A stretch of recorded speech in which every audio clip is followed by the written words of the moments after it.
Hello guys, welcome to my YouTube channel. ഇന്ന് Christmas ആണ്.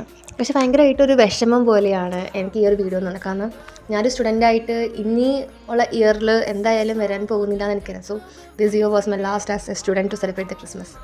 കാരണം കഴിഞ്ഞ ക്രിസ്മസ് ഞാനൊരു എംപ്ലോയി ആയിട്ടാണ് സെലിബ്രേറ്റ് ചെയ്തത്. പക്ഷേ ഈ ഒരു ക്രിസ്മസ് ഞാൻ സ്റ്റുഡൻ്റ് ആയിട്ടാണ്. ഇനി എനിക്കറിയാം മുമ്പോട്ട് പോകുമ്പോഴും ഞാനൊരു സ്റ്റുഡൻ്റ് ആയിട്ടൊന്നും അല്ലായിരിക്കും. ഏറ്റവും ബെസ്റ്റ് മൊമെൻ്റ് എന്നും കൂടി പറയാം, ഏറ്റവും എൻജോയ് ചെയ്ത ക്രിസ്മസ് എന്നും പറയാം. ഒരുപാട് നല്ല ഫ്രണ്ട്സും നമ്മളെ സാറുമാർ എല്ലാവരുമായിട്ട് കേക്ക് കട്ട് ചെയ്യാനും നല്ല നല്ല മെമ്മറീസും കിട്ടിയ ഒരു ഡേ ആണ്. ഒരുപാട് ഞാൻ സത്യം പറഞ്ഞാൽ മനസ്സറിഞ്ഞ് എൻജോയ് ചെയ്ത ഒരു ദിവസം കൂടി എന്ന് പറയാം. ഈ ഒരു 12 മാസത്തിൽ ഈ ഒരു മാസത്തിലാണ് ഞാൻ അത്ര എൻജോയ് ചെയ്യുന്നത് പറയാം. എനിക്കറിയാം ഈ ഒരു മൊമെൻറ്റ് ഞാൻ ഒരിക്കലും ഞാൻ തിരിച്ചു വരാൻ പോകുന്നില്ല. അല്ലെങ്കിൽ ഈ ഒരു എൻജോയ്മെൻറ്റിൻ്റെ ആ ഒരു ഫീൽ, അല്ലെങ്കിൽ ഈ ഒരു വൈബിന് ഒരിക്കലും എനിക്ക് മുമ്പോട്ട് പോകാൻ കിട്ടില്ല. നമ്മൾ കേക്ക് കട്ട് ചെയ്തു, ഗെയിംസ് കളിച്ചു, ഡാൻസ് കളിച്ചു, അടിച്ച് പൊളിച്ചു. സോ നിങ്ങളുടെ ക്രിസ്മസ് എങ്ങനെയായിരുന്നു? നിങ്ങളെയും ഈ ഒരു ക്രിസ്മസ് സ്റ്റുഡൻ്റ് ആയിട്ടുള്ള ലാസ്റ്റ് ഇയർ ആണോ എന്നൊക്കെ കമൻറ്റ് ചെയ്യാം കേട്ടോ. So all you do is just subscribe, like, share and my channel. By.